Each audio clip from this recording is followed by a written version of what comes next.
बोले श्री सतगुरु महाराज की जय। सतगुरु धनदेव चंद्र जी महाराज की जय। महामती श्री प्राणनाथ प्यारे की जय। सतगुरु श्री राम रतन साहेब की जय।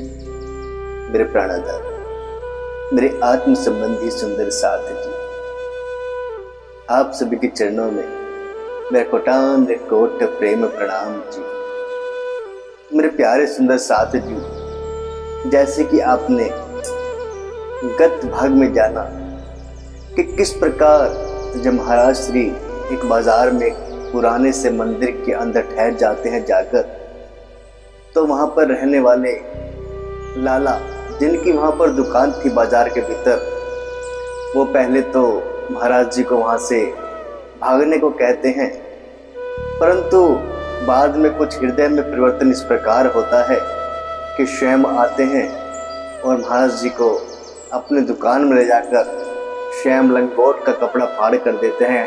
वो भी बहुत ज़्यादा आग्रह करने के पश्चात महाराज जी जब लेने के लिए कपड़ा मान जाते हैं।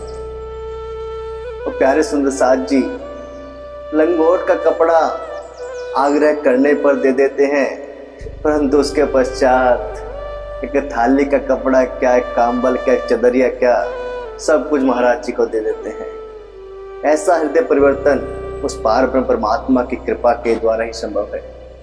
तो आइए देखिए आगे क्या होता है, जानिए। सुबह होजपिट से चल करके पक्षी तीर्थ पर जा पहुंचे, जहां जटायु रावण जब सिया चुराई मारे थे। के जिस जगह का नाम था होजपीठ, वहां से हम प्रातःकाल बौ फटते ही निकल पड़ते हैं, आगे की ओर प्रस्थान कर लेते हैं। और क्या होता है कि हम पहुंच जाते हैं पक्षी तीर्थ। प्यारे सुंदर साथ जी, पक्षी तीर्थ वह स्थान है जहां पर जब रावण ने सीता का हरण किया और जब सीता को अपने पुष्पक विमान से रावण जा रहा था, तो मार्ग में जटायु जब देख लेता है, तो सीता को बचाने के लिए जटायु अपने प्रयास करते हैं, परंतु रावण के आगे वो टिक नहीं पाते और रावण उनकी इस स्थान पर ही हत्या कर देते हैं, अर्थात वध कर देते हैं। मंदिर बना हुआ था उनका एक टेकरी के ऊपर, पहुंच गए आगे चंगुलपिट पक्षी तीर्थ से हम चलकर। कहते हैं कि वहीं पर एक टेकरी पर जटायु महाराज का एक मंदिर बना हुआ था, और वहां से फिर हम चलते चलते आगे चंगुलपिट बोल जाते हैं। चंगुलपिट पहुंच जाते हैं पक्षी तीर्थ से आगे प्रस्थान करते हुए। पटकशिला पर जा पहुंचे हम, जिस जगह राम का मंदिर था, जहां राम ठहरे थे कुछ दिन, मंदिर याद उन्हीं का था।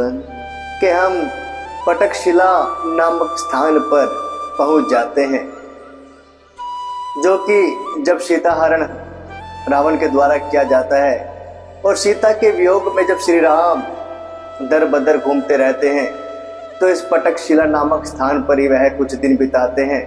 और तभी यहाँ पर उनकी याद में एक राम का मंदिर भी स्थापित कर दिया गया था बाद में। तो वहाँ पर हम पहुँचते हैं। पटनशिला से परमेश्वर है जहाँ महाशिव मंदिर एक, नदी तुंगभद्रा बहती है करती हुई कलोले अनेक। कहते हैं कि पटकशिला से हम पहुंच जाते हैं परमेश्वर की ओर, और जहाँ पर महादेव शिव शंकर भगवान का एक बहुत ही अच्छा मंदिर है, जहाँ पर तुंगभद्रा नामक नदी बहती है और अपने बहाव के साथ कलोल करती हुई बहती चली जाती है। प्रवाह उसका अति प्यारा, बड़ा स्वच्छ जल है उसका, पंपा नाम एक सरोवर भी है परमेश्वर का। कि उसका जो तुंगभद्रा नदी जो बहती है, उसका जो प्रवाह है पानी के बहने का बहुत ही प्यारा है, और उसका पानी जो उसका जल है वह काफ़ी स्वच्छ है। और वहाँ पर उसी स्थान पर एक पंपा नामक सरोवर भी स्थापित है। बड़ा गहन वन है परमेश्वर महादेव के चारों ओर। मुख्य द्वार हरदम बंद रहता, खुलता था दरवाजा चोर। कहते हैं कि परमेश्वर नामक जो स्थान है वह चारों तरफ से जंगल के द्वारा घिरा हुआ है। एक डरावना एक भयानक जंगल वहां पर है, जिसका कि मुख्य द्वार हमेशा ही बंद रहता था। केवल एक चोर द्वार के द्वारा ही वहां पर प्रवेश किया जाता था। जानवरों का भय हरदम ही रहता था दिन रात यहाँ। दरवाजा बंद कर लेते थे जो भी मंदिर घुसा जहाँ। के भयानक जंगल के अंदर यह परमेश्वर नामक स्थान है, और कारण यह था मुख्य द्वार बंद होने का कि भयानक जंगल होने के कारण जानवरों का भय वहां पर बना रहता था, जिसके कारण जो भी मंदिर के अंदर प्रवेश करता उसके पश्चात ही दरवाजा बंद कर लेता, ताकि कोई जानवर किसी प्रकार का कोई भी हमला वहां पर किसी पे भी ना करे। रात बिताई उस मंदिर में, जब उठकर प्रातः देखा तो समक्ष हमको अपने एक ऊंचा पर्वत नजर पड़ा। तो उस परमेश्वर नामक स्थान में, उस मंदिर में हमने कैसे ना कैसे रात तो बिता ली, परंतु हम जब जैसे ही पौ फटती है और हम सुबह उठकर देखते हैं तो हमें क्या दिखाई देता है कि सामने एक बहुत बड़ा पर्वत हमें नजर आता है। पूछा तो ऋषि मुख बतलाया, जिसमें बाली के डर से भग करके शुक्रियो बहुत दिन छिपे रहे मारे डर के। जब हमने किसी से वहां पे पूछा तो उन्होंने बतलाया कि उस पर्वत का जो स्थान है उसको कहते हैं ऋषि मुख। जब बाली और सुग्रीव में आपस में द्वंद्व छिड़ा हुआ था तो बाली से डरकर सुग्रीव इसी गुफा में, इस पर्वत के अंदर जो गुफा बनी हुई है इसके नीचे, उसमें ही वहां पर डर के मारे ठहरे हुए थे, छिपे हुए थे। खड़ा एकदम और घने वन से आच्छादित था पर्वत, गूथे हुए थे वृक्ष आपस में, धूप न जा सकती भूतक। किस प्रकार का वह वन था कि बहुत घना था और चारों तरफ पर्वत थे छोटे छोटे, और इस प्रकार का वहां पर उसकी बनावट थी कि धूप बिल्कुल भी वहां पर उसके भीतर भूमि तक छू नहीं सकती थी। पूछा एक मंदिर था उस पार, जो मतंग का बतलाया, मंदिर नहीं बल्कि आश्रम है, हमें एक ने समझाया। तो हम साधु संतों से पूछ लेते हैं जो भी वहां पर उस समय विद्यमान होते हैं कि यहाँ पर क्या है, तो कोई बताता है कि वहां पर एक मंदिर है मतंग ऋषि का, परंतु दूसरे जो साधु बतलाते हैं फिर पूर्णतः उसकी व्याख्या करते हुए कि नहीं भैया नहीं, वहां पर कोई मंदिर नहीं बल्कि एक आश्रम है मतंग ऋषि का। किष्किंधा कुछ दूर नहीं है निकट श्री परमेश्वर के, इसे भी जानने के पीछे द्वंद्व किया मन ने हमसे। कि किष्किंधा, जहाँ पर किष्किंधा कांड भी आपने सुना होगा रामायण के द्वारा। किष्किंधा जहाँ पर बाली रहते थे, उनका जो बाली सुग्रीव का जो स्थान था किष्किंधा, वह भी यहाँ से परमेश्वर से कुछ ज्यादा दूरी पर नहीं है, और उस स्थान को देखने के लिए भी हमारे मन में आपस में द्वंद्व चलने लगा कि अवश्य उस स्थान का भी दर्शन करना चाहिए। चलो सैर कर आवे चलकर ऋषि मतंग आश्रम की आज, आश्रम दिखता है प्रत्यक्ष जैसे हो इस पर्वत का ताज। तो मन में विचार बन जाता है कि चलिए मतंग ऋषि आश्रम के दर्शन करा, और वह इस प्रकार का प्रतीत हो रहा है जैसे वह आश्रम इस पूरे पर्वत के सिर का ताज हो। दूर दूर ही के दर्शन से उर विरक्ता उपजी जाए, वहां पहुंचकर यदि दर्शन हो तो जाने बस क्या हो जाए।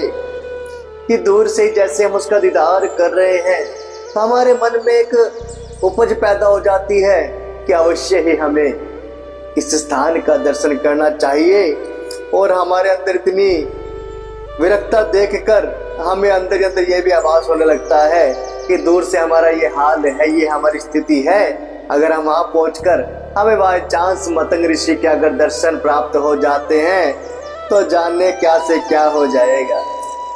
चलो जानने की इच्छा से मार्ग और दूरी उसकी, जब पूछा तो लगे उड़ाने वे साधु अपनी खुशी की। कहते हैं जो हमने वहां पर जाने की इच्छा से साधुओं से पूछा कि भाई यहाँ की दूरी कितनी है और ये मार्ग कैसे कैसे वहां तक पहुंचेगा, तो वहां पर जो साधु पहले से ही उपस्थित थे वो हमारी खुशी हमारा मजाक उड़ाने लगे कि भैया ये जाएगा मतंग ऋषि के आश्रम में। अनायास हंस करके बोला आप जाएंगे आश्रम में, तुम जरूर जाओ बाबा जी, ताकत दिखती है तुम्हें। अचानक से एक व्यंग सा करते हुए एक साधु बोलते हैं अरे आप जाओगे मतंग ऋषि के आश्रम में? तो वह हमारी चुटकी लेते हुए कहते हैं हाँ बाबा जी आप तो जा सकते हैं, क्योंकि आपके अंदर हमें पूरी हिम्मत नजर आ रही है। जहां आज तक गया न कोई, गया तो वापस नहीं हुआ, अव्वल तो पहुंचा नहीं ऊपर, रास्ते में ही काम हुआ।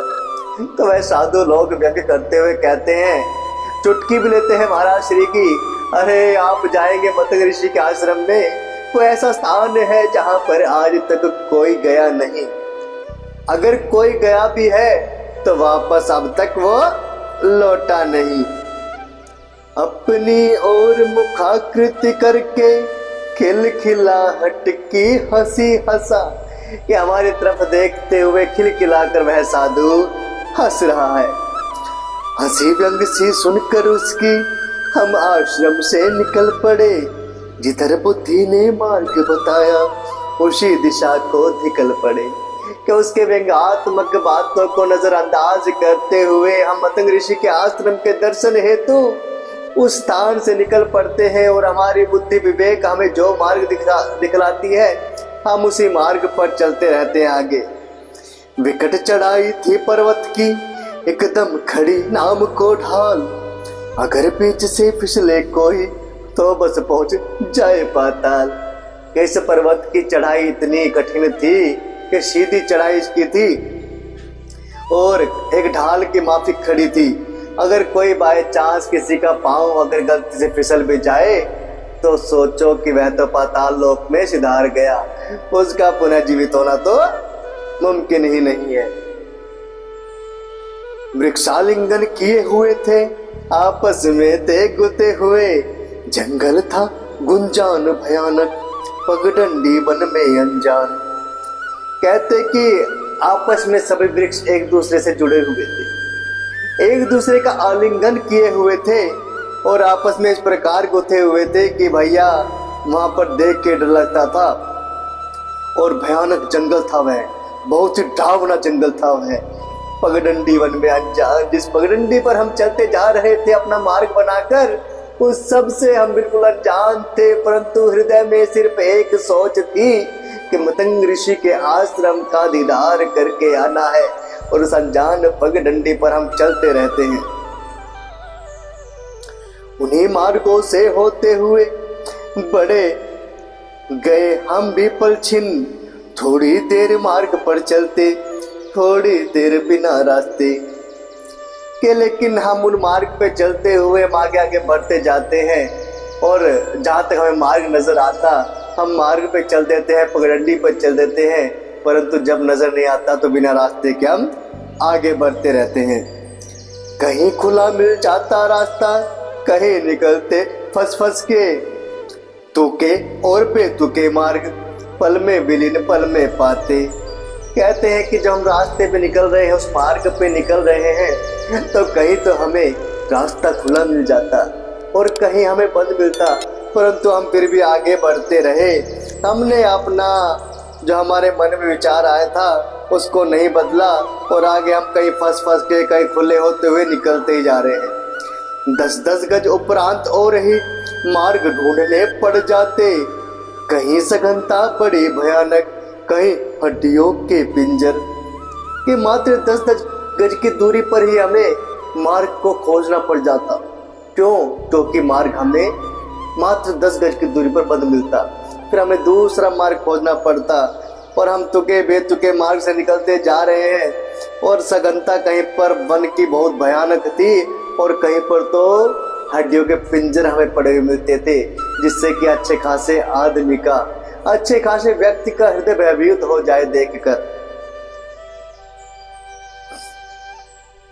शेरों की मांदों के आगे पड़े हुए खिलते अक्षर, कि भाई शेरों की मांदों के आगे पड़े हुए खिलते अक्षर, कि शेरों के आगे अगर बाय चांस जंगल में कोई शेर आ जाता है तो उसके आगे तो सब हाथ जोड़कर रहते हैं और वो उस पर हमला कर देता है।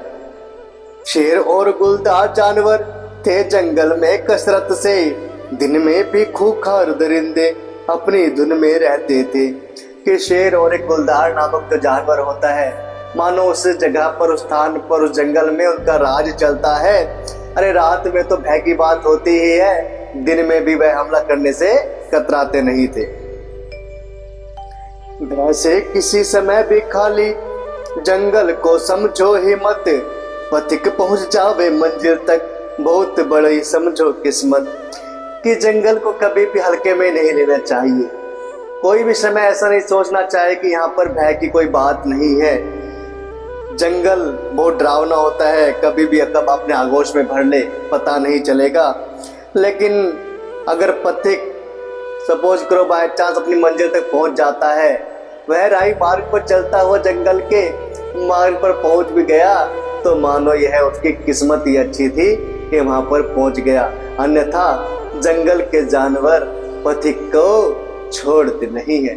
तो मेरे प्राणधार, मेरे प्यारे सुंदर साथ जी, देखिए महाराज जी किस प्रकार मतंग ऋषि के आश्रम के दीदार हेतु जा रहे हैं भयानक जंगल से गुजरते हुए। और क्या वहां पर पहुंच पाएंगे? पहुंचेंगे तो क्या होगा, आइए जानने के लिए देखेगा अगला भाग। तब तक के लिए मेरे प्राणधार, मेरे आत्म संबंधी सुंदर साथ जी, आप सभी के चरणों में मेरा कोटान कोट प्रेम प्रणाम जी।